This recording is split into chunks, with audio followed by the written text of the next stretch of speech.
brothers, and a bro fist to you all, because it's the 10-year anniversary of Hearthstone, and they wanted to celebrate by having a tournament, the Tavern Training, because a lot of us, and I imagine you guys are in the same boat, played the hell out of Hearthstone when it came out. It literally took the entire WoW fanbase, the Blizzard fanbase, by storm and just dragged us all in, and everybody was sat on the toilet, any opportunity you could possibly get just to get a few games in. But as time went on, because viewers drifted away, including me, I think in Hearthstone I have a few hundred hours, but they're all when the game kind of launched. And I drifted away around the time of Naxxramas is when I started to drift away. I think there was like a WoW expansion coming or something along those lines, and I was like, okay, I'm going to be doing this now. And then when I came back, there was a whole bunch of new cards to learn, and I was like, I'm going to go back and farm Mythic Plus or whatever it was going to be.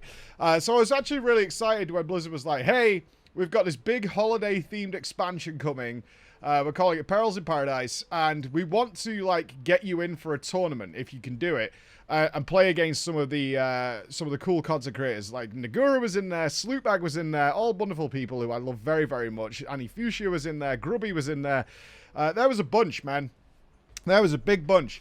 And what we're going to do is, because we've chosen people who haven't played for a long time, is get you guys a trainer. And I was like, oh, okay, that's pretty cool, actually. Because my big fear when people approach me for tournaments and stuff is like, how much time do I have to learn the game? Because depending on who you're playing against, some of the streamers go ham, go absolutely hardcore, and you just stand no chance unless you equally throw that time in. And of course, I've just had like Dawn Trail's Final Fantasy XIV's expansion come out, and the War Within is coming. All these kind of things are happening. I was like, oh man, I don't know. And then they're like, we'll give you a trainer. Like one of the prominent Hearthstone content creators will train you and help you out. I was like, perfect. That will do just nicely. So that was the plan. That was the plan.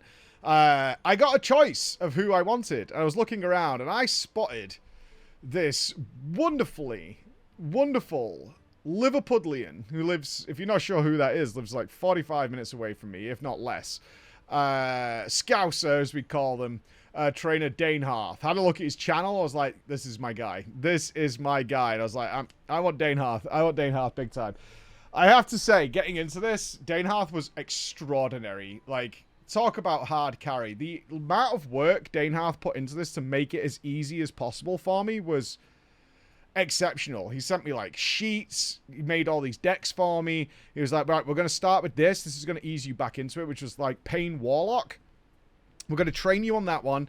Then we're going to try something more difficult that we're not going to play in the tournament. So he gave me like a druid deck that had combinations that were like 9 or 10 different steps. And sometimes I was playing it and I remember we did things. I was like, I don't know what we just did. Because he was like, okay, this is the things we can do. And he's like, if you play this and play this and play this, and then regenerate all your mana, you can then just have like another go. And then you can regenerate your mana again and have another go. And you can do all these steps. And I was like, I've got to be honest, Dane. I played the cards.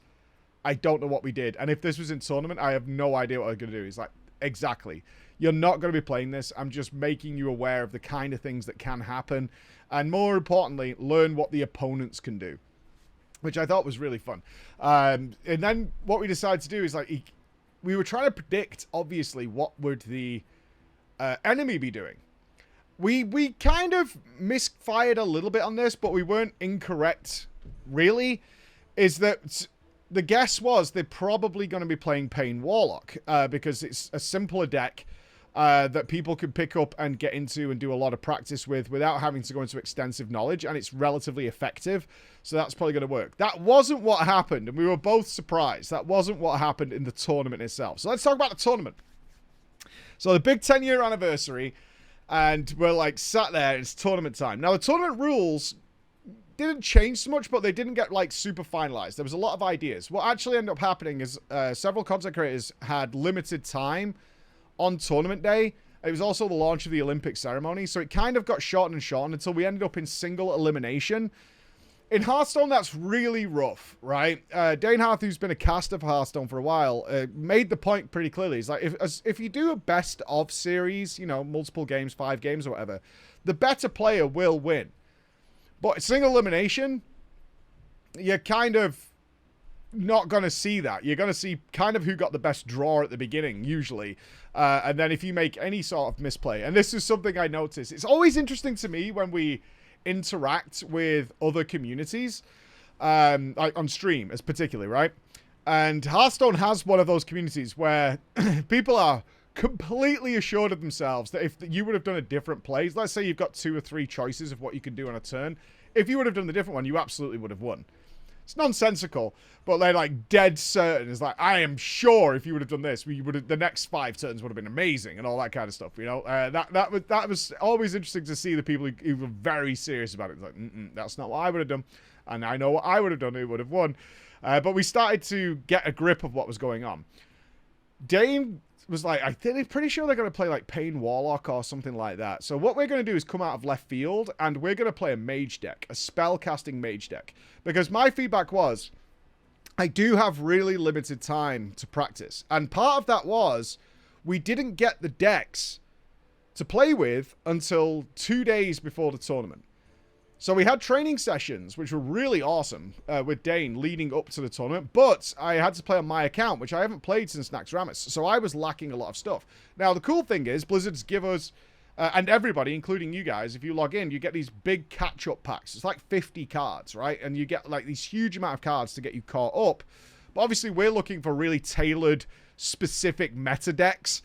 That's where you're usually going to play, you know, on the regular, and you get a steady stream. You know the business model of Hearthstone. If you play regularly, you get a steady stream of decks and cards that you just feed into if you're free to play. You can obviously buy cards, but the idea is if you play regularly, they will steadily, like, feed you cards to get there. But I obviously needed to catch up really, really quickly. So I bought a few decks in order to get going because we didn't have the decks from Blizzard yet. And then it was only 2 days before that I actually got the deck I was going to be playing with, which left me with barely any time whatsoever to train this thing. I'm making excuses, but it's the reality also of what happened. So we got the deck, and we came with this Mage Spellcaster deck, which was very much go face. I was like, look, we need a deck that's... We've got no time to practice, really, with the deck we're going to be using, especially because we're using the expansion cards as well as part of it, obviously, for the holiday. So... let's get something that's relatively simple, that's not going to be like, okay, there's a 25-step process to this. And if you don't get it right, then you can lose very easily. It's like, we can't do that. Let's go with a big face. So we came with Spellcaster Face, where we got things like massively reduced mana cast, or big bonus spell damage, so our fireballs could like wreck somebody in 2 turns. Things like that, and relied on relatively simple early draws. It was like, that's cool, man. So I did play... about 3 hours, which for me is a lot outside of like stream time. It is. Finding 3 hours in those 2 days to sit and just play was not easy, and I managed to find that time and just played late to practice. And actually, to be honest, felt really comfortable. I felt very, very comfortable with this mage deck. I was actually, all right, I'm getting this now. This is pretty chill. I was winning sort of 70 to 80% of my games on the ladder, which is I was just playing against, you know, randos that it pairs you with. So I was doing all right. I was actually feeling pretty good about the whole thing. So we get into the tournament, right? My first game is against Nagura, my casting partner from Team Echo. And I sent her a lovely picture of some Rocky boxing. She sent me back like The Undertaker, like, I'm gonna kill you. And the tournament actually went in a different direction than we thought it was going to go. Everybody played Paladin, pretty much. There was a couple of exceptions, like myself. I think Sips played a Warrior deck. And Sloot played a Death Knight deck. But everybody else in the tournament all played Paladins. And in fact, brought multiple Paladin decks. You were allowed 2 decks in the tournament. So you can see when you look at, like, say, Annie, she had Paladin and Anti-Paladin. Like, they predicted that it was going to be a lot of Paladins. So they had a Paladin deck that could beat non-Paladins, and a Paladin deck that was designed to stop other Paladin decks. My first game against Nagura did not go well. She got the absolute perfect draw. And it was very apparent by, like, turn 3 that I was utterly screwed. Which sucked, because it was like, I haven't had a bad draw, but I can't do anything against this. Like, there's nothing. There's nothing left. And I knew it by, like, turn 3 when she was playing the cards. And you can see it in the tournament. I'm just like, she has everything. There's nothing. She's got the best draw she can get. And she also played... I want to say Nagura went on to the finals. So she played exceptionally well. But she always does. She's a great gamer. So Nagura crushed me. I was like, oh, okay. But that was it. I was down to the loser bracket. nothing I could do. The favourites coming into this, I think, were Sips and Grubby. Sips has played thousands of hours of Hearthstone, and Grubby's also got a good history of Hearthstone. So those were the favourites. My next matchup was against Aqua. This was pretty close. We decided to swap to the Pain Warlock for this game, which I had less practice with, but is a simple deck. But I was definitely less comfortable with it. Made a misplay. I did. I made a misplay about turn 3. But upon reflection, because what happened with our coaches is Dane was spectating the match on his tournament and then came back in between the games to like give feedback and anything he spotted that we could have improved. And he was like, you did make a misplay, but you would have lost anyway. Because we could see the opponent's cards. It's like, you did make a misplay for sure, but you would have lost anyway. So that was a double loss. Oof. Wasn't feeling good. Considering how comfortable I felt with the deck we had, and I'd only played it once, I was like, this kind of sucks. And then my next matchup to decide the full rankings was against Grubby, and I was like, oh my god. But then I was like, why is Grubby in the loser bracket as one of the favorites? And it was the single elimination format, right? It happens. Like, it happens in Hearthstone. It's a card game. You need multiple games to sort of even out the RNG. And we weren't getting that. So Grubby had obviously had bad draws or whatever against good draws, and he was ended up in the losers bracket despite being one of the favorites going into the tournament. So I was like, oh, this is weird. So we can play with anything we want. We're aiming out of the 8 players in there. We're deciding who's last and who's 7th. So I was like, okay, I'm going to play my mage deck. And ironically enough, I won. I beat one of the favorites in the tournament. Such is the nature of card games. That is the way it goes. And I was like, oh, okay. I got a really good draw. It was my first really good draw of the tournament. And I was like, oh, I kind of just win. Because I have this. And everything's worked out. The stars have aligned for me. And if it's not perfect on his side either, then, you know, we're not going to have that game. And I beat Grubby. I came a whopping 7th. Amazing. Which was a little, I've got to be honest, I was disappointed in the result. I wasn't disappointed in the games, which was the agreement that we had from Dane. He wasn't just being nice or anything. He was like, you did really well. It's just that you couldn't have won, unfortunately. That is the nature of the beast in single elimination format. So I was like saying, we shouldn't really do single elimination format for tournaments like this. And also we should get our cards earlier so we have more opportunity to practice with the decks we're going to actually be using. But beyond that, it was super fun because it was like Plunderstorm where we got to play against people we know. We get to be a bit more entertaining. You know, it would be nice to smack talk each other a little bit during the game. I think that might have been a lot of fun because we are content creators, right? This isn't a serious esports tournament we're in. This isn't the pinnacle of Hearthstone gameplay by any means whatsoever. This is for entertainment and obviously to let people know it's Hearthstone's 10th anniversary. So we could have maybe been on comms together to give each other some abuse because a lot of us are friends and have met many times, and we chit chat outside of stream and all that kind of stuff, you know. And we shoot the noise, and I would have and they have good banter. Like a lot of them are, you know, casters. Had massive shout outs though to Sloot who won. Sloot brought a Death Knight deck which just shreked all the paladins. It was great to see, and it was pretty complex. Like Sloot is such a top level gamer. And to see a deck where he could really flex those muscles, like if some of the turns he did were just mind-blowing. Like it looked like he should have lost, and he was like, no, hold on, I can do this and this. And he controlled the hell out of the paladins. It ended up with Sloot and Nagura in the grand final, and Sloot brought it home.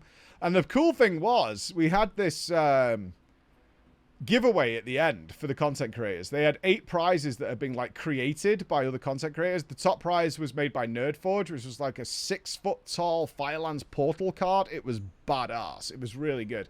And Smugly over here was like, I think I'm the only one with the space to actually have this thing, because most people stream from their homes, and obviously we're in the studio with the team. And I was like, I think I might be the only one who could take it. So even though that is like the top prize, potentially I could get that. And I was like really excited for it. Sloot's just moved. So the way it worked is the winner could choose any of the prizes, and the rest of them were done on a spinny wheel. So Sloot could pick whatever he wanted. And then from 2 to 8, it span a wheel to see what you got. So I was like, if Sloot doesn't pick the portal, I can imagine that somebody might win this card, this giant card, and not be able to have it, in which case a swapsy might be in place, right? So I'm hoping. What did Sloop pick? Pick the bloody card. He's just moved and he's got loads of space. Damn it! Absolutely gutted. And then the spinny wheel broke, or went the wrong way.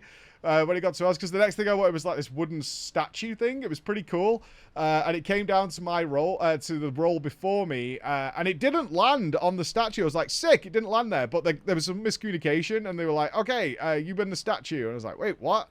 And there was all this like huff of like, that's not what it landed on. Wait a minute, we got screenshots of it and stuff like this, and they were like, hold on, so something must have happened internally. With the distribution, and they came back and the statue was gone. Like, it had just been given away. And I was like, oh, and I won a rug.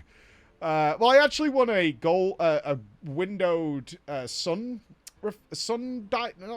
reflector, you know, like a stained glass window type thing, which is really cool. But Annie won the rug. So Annie messaged me and was like, do you want to swap? Because I'd prefer that. And you can have the Hearthstone rug. And I was like, I could put the rug down in here. That's totally fine. Where am I going to put, like, for some sort of display, a sun thing? So I have a cool rat costume over my window. So I was like, yeah, we could totally swap. We'll be together at PreachCon, so we can absolutely do that. So overall, really fun. And it was nice. My feedback would also be, it wasn't that hard to get back into, surprisingly, because a lot of the decks are meta.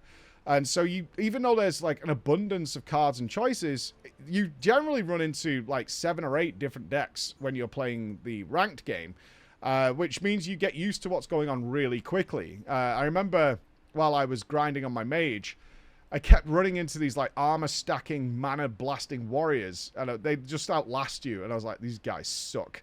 And it felt that whole old Hearthstone toxicity rise up of like, that deck sucks, and you know it sucks, and you win with it, and I hate you for it.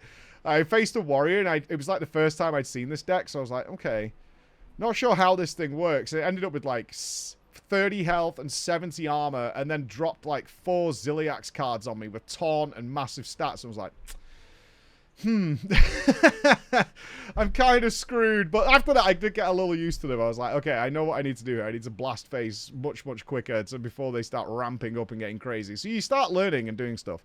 So that was good. I was very cautious that it might take me a little while to get back into it, because there's probably like 70 decks that people are playing, right? No, the rules still maintain the same. It's like tons and tons of options, but obviously a meta forms, and then there's counter metas and things like that.